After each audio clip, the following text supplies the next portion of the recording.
जय माँ काली। माँ काली कहती है, मेरे बच्चे, आज वह भी विरह का वो ताप महसूस कर रहा है जो तुमने किए हैं। वह तुमसे क्षमा मांगना चाहता है, परंतु उसके अहंकार ने उसको रोक रखा है और उसे अब भी लगता है कि तुम उससे पहले जैसा ही प्रेम करोगे और उसकी इज्जत करोगे और उससे प्रेम स्नेह करोगे। उसे भ्रम है कि तुम स्वयं ही उससे माफी मांगोगे, क्योंकि आरंभपन से ही तो तुम यही करते हुए आए हो। गलती चाहे किसी का भी हो, हमेशा से तुमने ही क्षमा मांगी है। इसीलिए वो हठ किए हुए बैठा है कि तुम ही अंत में उससे क्षमा मांगोगे। किंतु तुम अपनी माता के बातों को नजरअंदाज बिल्कुल भी मत करना। अगर आज तुम फिर से वही करोगे जो तुम पहले से करते आए हो, तो फिर भविष्य में भी तुम्हारे साथ वही सब होगा जो कि आज तक तुम्हारे साथ होता हुआ आया है। मेरे बच्चे, तुमने हमेशा दूसरों की खुशियों के लिए अपनी खुशियों को कुर्बान किया है। दूसरों के परवाह करते करते तुम अपने प्रति लापरवाह हो चुके हो। कई साल तुमने इस चिंता में बिताए हैं कि वो खुश तो है, उसे कोई दुख तो नहीं और उसके जीवन में कोई कमी और दुख विपत्ति तो नहीं है, परंतु इसके बदले तुम्हें सदैव ही अपमान ही मिला है और उस व्यक्ति ने तुम्हें सबसे अधिक और सबसे ज्यादा जलील किया है। जिस व्यक्ति को तुमने अपने हृदय में सबसे अधिक स्थान दिया है और सबसे बड़ा स्थान दिया है। किंतु अब तुम संभल जाओ, दूसरों के पीछे अपने समय और अपने जीवन और अपने मुस्कान को मत गवाओ। मेरे प्यारे बच्चे, तुमने जितना ही लोगों के लिए किया है वो लोग उतना ज्यादा डिजर्व नहीं करते। क्या तुमने कभी भी एकांत में बैठकर शांत मन से कोई ये विचार किया और कभी इस बारे में सोचा? नहीं।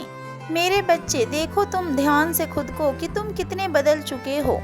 एक चंचल जीवन को छोड़कर तुमने उदासी के जीवन को अपना लिया है। अपनी बातों से सभी को हंसा देने वाला व्यक्ति स्वयं अपने हंसी के लिए किसी न किसी वजह को ढूंढता फिर रहा है। इसका केवल एक ही कारण है कि तुमने अपनी खुशियाँ और अपनी मुस्कान दूसरों के ऊपर निछावर कर दिया है। मेरे बच्चे, तुम्हारी माता के ये मतलब नहीं है कि दूसरों के बारे में चिंता करना और दूसरों को खुश रखना कोई पाप है, परंतु दूसरों को खुश करके और अपने इच्छाओं का गला घोटना वो भी बहुत बड़ा पाप होता है। तुम ये विचार करोगे कि माता दूसरों को खुशी देना और दूसरों की खुशियों के लिए अपनी खुशी का गला घोटना भला आखिरकार पाप कैसे हो सकता है? निसंदेह है कि ये तो पुण्य का काम है, परंतु तुम अपनी खुशियाँ और अपनी जिंदगी किसके लिए न्यौछावर कर रहे हो, यह सोचना अत्यंत आवश्यक है। हर कोई इसके पात्र नहीं होता। मेरे बच्चे, तुम केवल एक वस्तु या फिर एक व्यक्ति के पीछे नहीं भाग सकते। तुम्हें अपने प्रति या फिर अपने परिवार के प्रति भी कुछ जिम्मेवारियां हैं। तुम्हारी माता बहुत अच्छे से जानती है कि तुम अपने परिवार के प्रति अपने हर जिम्मेवारियों को बहुत अच्छे से निभा रहे हो और उन्हें बहुत सारी खुशियां भी तुम देना चाहते हो और उसके लिए तुमने बहुत सारे योजनाएं भी बनाए हैं, परंतु तुम किसी एक रिश्ते में कुछ इस कदर उलझ चुके हो कि तुम निरंतर अपने कर्म पथ पर नहीं चल पा रहे हो। हर बार तुम अपने दिमाग में कई प्रकार के कार्यों का सूचनाएं बनाते हो, परंतु उस कार्यों को तुम कभी भी पूरा नहीं कर पाए, क्योंकि अधिकतर समय तो तुम तनाव में ही डूबे रहते हो। किसी बात को लेकर और किसी व्यक्ति को लेकर तुम बहुत अधिक डर रहे हो। मेरे बच्चे, जिस बात की चिंता तुम्हें खाई जा रही है वास्तव में वो तो काल्पनिक है। समस्याओं को तो तुमने स्वयं ही जन्म दिया है।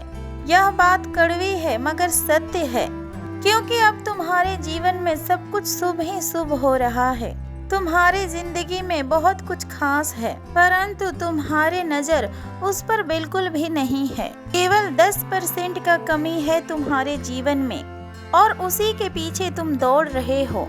मेरे बच्चे, तुम शांत हो जाओ और सब्र रखकर अपने कर्म को करो। सब कुछ तुम अपने माता के ऊपर छोड़ दो।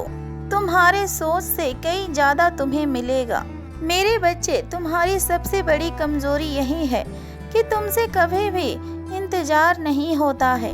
तुम कुछ भी करके उस चीज को पा लेना चाहते हो, परंतु तुम्हें ये समझना होगा कि कुछ चीजें केवल प्रतीक्षा करने पर ही प्राप्त होता है। जल्दबाजी से तो केवल अशांति ही अशांति आएगी। तुम्हारी माता बहुत अच्छे से जानती है कि कुछ लोग ऐसे भी हैं कि बहुत कम समय में ही बहुत तरक्की कर रहे हैं। बैठे बैठे ही उन्हें हर क्षेत्र में सफलता प्राप्त हो रही है, परंतु तुम उनके तरह भाव क्यों रखते हो? मेरे बच्चे, दूसरे के जीवन में झांकने से बेहतर है कि तुम अपने जीवन में झांको, क्योंकि तुम्हारे जीवन में ऐसा बहुत कुछ है जो हर किसी के जीवन में नहीं है। अपनी माता के बाद बहुत अच्छी प्रकार से समझ लो, तुम्हारा बहुत सीधा और बहुत सच्चा होना तुम्हारा ही दुख का कारण है। तुम्हारी अच्छाई का दूसरों के नजरों में तभी तक महत्व है जब तक कि तुम किसी का कुछ काम के हो, अन्यथा तुम्हारी अच्छाई, तुम्हारे प्रेम या फिर तुम्हारे त्याग, सब चीजों का कीमत शून्य है। इसीलिए अभी बहुत समय है, तुम संभल जाओ और अपना ख्याल रखो और अपने परिवार वाले का भी ख्याल रखो। बाहर का कोई भी व्यक्ति, चाहे तुम्हारे कितने भी खास हो या फिर चाहे तुमसे कितने भी प्रेम से बात करे या फिर कितने भी दिखावा कर लें, उन पर विश्वास मत करो। और कोई भी कार्य शुरू करने से पहले अपने माता पिता का सलाह जरूर लो और अपने घर वालों से बातचीत करने के ही बाद किसी भी कार्य का शुरुआत करो। अपने घर वालों का सलाह लेने के बाद ही तुम किसी कार्य में अपने कदमों को आगे बढ़ाओ और अपने दिन की शुरुआत भी किसी अच्छे पुस्तक के साथ करो और अपने जीवन में बस सकारात्मक ही सकारात्मक सोचो और किसी को भी इतना हक मत दो कि वह तुम्हारे जीवन का निर्णय को ले सके। तुम अपने मार्ग का स्वयं चुनाव करो और बिना थके और बिना हारे पूरे अपने जी जान से सच्चे मन और लगन के साथ उस पथ पर चलो। वैसा करने से तुम अपने हर मंजिल को बहुत जल्द ही पा लोगे और तुम्हारी माता के आशीर्वाद हमेशा तुम्हारे साथ है। अपनी माता के नाम लेकर कोई भी कार्य की शुरुआत करो।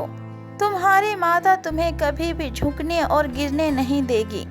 और मेरे बच्चे, तुम्हारी माता बहुत अच्छे से जानती है कि तुम बहुत समझदार भी हो। अपने जीवन के हर निर्णय को तुम बहुत ही सोच समझकर और बहुत ही समझदारी के साथ ले सकते हो।